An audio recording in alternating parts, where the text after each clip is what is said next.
आज हम बात करने वाले हैं मणिपुर में पीएम मोदी के उस दौरे की जिसमें इतना बड़ा विवाद हुआ और उसे जानना हर भारतीय के लिए बहुत जरूरी है।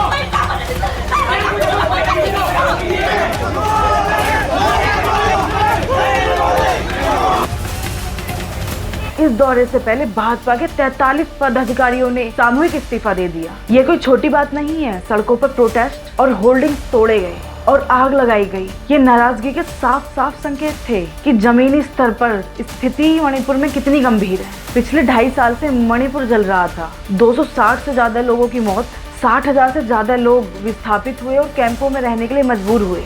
सैकड़ों मंदिर और मस्जिद नष्ट हुए और औरतों के साथ हुई वो घटनाएं जिसने पूरे देश का सर शर्म से झुका दिया। इतने बड़े ह्यूमन क्राइसिस के बीच यह पीएम मोदी की चुप्पी हैरान कर देने वाली थी। उन्होंने न तो जनता को संबोधित किया, न विस्थापितों से मिलने के लिए वक्त निकाला। ऐसे समय में प्रधानमंत्री ने मणिपुर पर नजर ही नहीं डाली। स्थानीय सांस्कृतिक कलाकारों ने भी पीएम मोदी का स्वागत करने के लिए मना कर दिया। यह सिर्फ राजनीतिक विरोध नहीं है बल्कि सांस्कृतिक स्तर पर भी यह इनकी असहमति है। उन्होंने खुद कहा कि भारी बारिश की वजह से उनका हेलीकॉप्टर नहीं उड़ सका, इसलिए उन्होंने सड़क से यात्रा की। रास्ते में लोगों ने झंडा फहराकर और फूल बरसाकर पीएम मोदी का स्वागत किया। लेकिन ध्यान दें, बच्चों को लाइन में खड़ा कर दिया गया था, झंडा पकड़ाया गया था। यह सिर्फ दिखावा था, कोई असली भावनाएं नहीं थी। अब बात करें मणिपुर संकट की। पीएम मोदी विस्थापित महिलाओं और मणिपुर की जनता से मिलने नहीं गए। उनका दौरा सिर्फ रेलवे प्रोजेक्ट के उद्घाटन के लिए था। पिछले 2.5 साल में मणिपुर में हुई हिंसा और